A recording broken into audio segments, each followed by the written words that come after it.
By way of introduction, this video is just a snippet from the interview that the man named Bible Scribe on YouTube did with a former NTCC preacher's wife who, for the purposes of the video, goes by the name of Mary. I found many things that she said interesting because, of course, we all have these shared experiences. Years ago, when Davis passed away, someone pointed it out to me. I went to the Mountain News, which was based out of Eatonville. I have no idea if it still is, in Washington State. And I was reading about it. For some reason, someone pointed out something to me, and that led me to the Facebook page of Jennifer Connor, which anyone who has been up in Graham for any length of time knows she is the right-hand girl, very, very close to Tanya Keckle, very close to Verna Davis.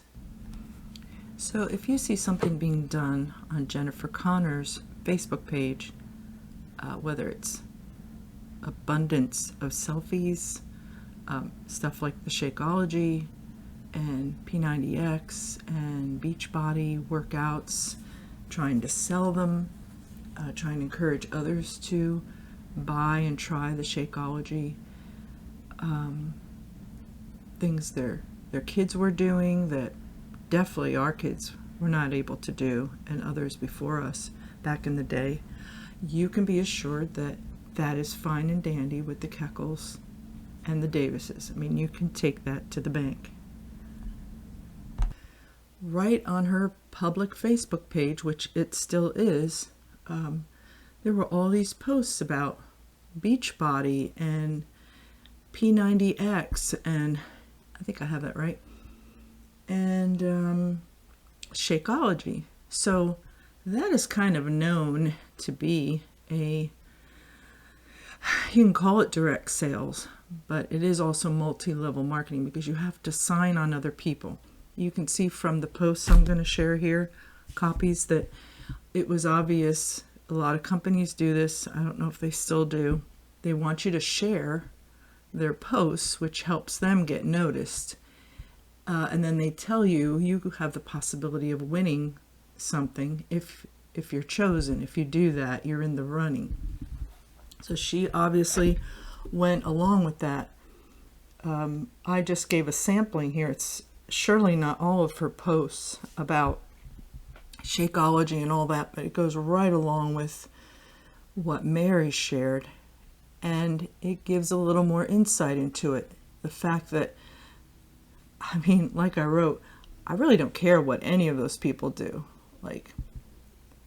but the more freedoms they've been given, the more that things have changed. Then you have to ask yourself, what is it that makes this group anything at all? Clearly their numbers have dwindled to almost nothing. But my point is to keep people away from there, away from going, because anyone who gets involved on any kind of deep level, they're probably going to end up ruining relationships in their lives, and maybe being out a lot of money, and maybe questioning a lot of things about themselves. So basically feeling awful because they're walking a tightrope with God, even though supposedly he took care of that on the cross.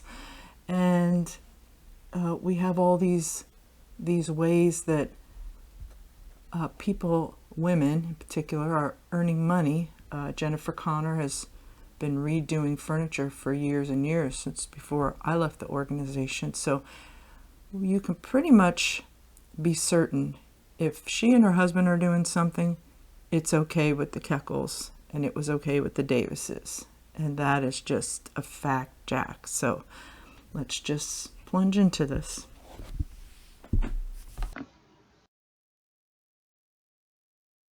Sure. And not being involved, because your ministry should be about God, not about getting that dollar. You know what I mean? Yeah. And something began to happen. We started noticing everybody was drinking this, I think it was called Shakeology, Yeah, this, smoothies, I know about that. okay, beach body, Yep. this started to pervade this group. We started seeing it online. By this time we were now online. Internet at one point was not allowed, but times changed. They had to roll with the punches.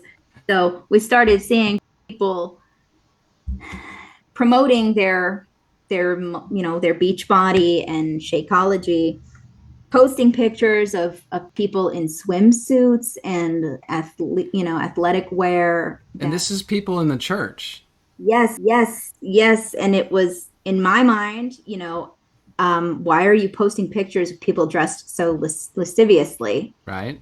That's not a good testimony. What?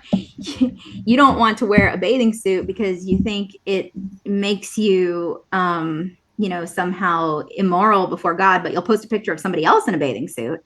And you're thinking back probably to the time where you and your friends, Yeah. girlfriends, were swimming and got in trouble for swimming without men around for some odd Yes. reason. Yes. And I was concerned by this. Yeah. This was the first moment, even in spite of all the struggles that we had had, this was actually the first moment where I began to really question what was happening. That the first time that I really started to look around and say, this isn't right, you know? Mm. So we thought we're going to we're going to warn our brethren that they're being caught up in something that is not what we were taught not to be involved in this. The devil has blinded them. We're going to warn them, you Mm. know. So we made a post. Now it wasn't very aggressive. It was like more of a imploring them to hear you. My brethren, you may not even realize this, but this is a multi-level marketing scheme. That this is the kind of thing we were taught not to do. you know, be careful with it. Be careful with your ministry. Be careful with your testimony. Well, it wasn't taken very well. I can't We made, imagine. we made that post and we thought, oh, we're coming from a place of love. We know how Yeah. easy it is for things to go wildly off course. We had just experienced something like that. And Right. we put out a warning, and all of a sudden, everyone, absolutely everyone, came out of the woodwork and started attacking us. Wow. They started saying, you don't know what you're talking about. How dare you speak out against the Lord's anointed? Well, apparently pastors were doing this, like in the higher ups in the ministry. Okay.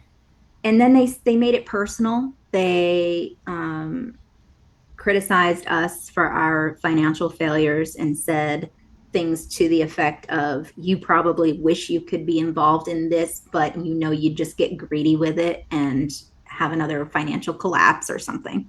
Heaven's sake. um it was horrifying. These were my family. This was people that I were supposed to be, they say you're supposed to be closer than family with your brethren in the church. You're the family of God. It's Right. closer than your blood family. And I was hurt. We were both deeply hurt by a lot of the things that were said. And we felt like it was rather unfair that we were attacked in this way. And it continued to spread like wildfire in spite of our best efforts to, you know, educate our fellow Christians on, the error of their ways. And by that you mean this the investment in these MLM schemes. Yes, So because that just went through the whole church essentially. oh, it did. So it Huh. we the pastor and his wife at the church that we were at had changed out a few times now, and we had a new young pastor and his wife who were like fresh out of Bible school. We actually went to school with them briefly, and then they came and started running the church as the pastor a couple of years after we had already been there. So now we're fast forward. This is like 2013. I found out that they were involved in this, the pastor and his wife at the church. I had a problem with that because the church people were already extremely poor, and it was very much like an inner city church kind of work. And, I had a problem with them being involved in this. I felt like it set a bad example. I felt like it wasn't what we were taught in Bible school. So my husband and I, we went to the overseer, which is, we tried to start running it up the chain of command, basically. Like, this is a problem. Can we please address this? Come to find out, the overseer is also involved in it. So we reached out to the pastor, the president of the Bible school at the time. He was involved in it. He had a huge following, a huge group under him. I'm sure he did. Oh yeah. And then, so we were like, okay, so we're going to take this all the way to the top. And the top being the man who founded the organization. It was his right-hand man, basically, who helped him get this off the ground years ago. And we went to this man, and he was like, I will definitely look into this and get back to you. And he never did. We called him again. He said, I'm praying about this. Let me do a little more investigating.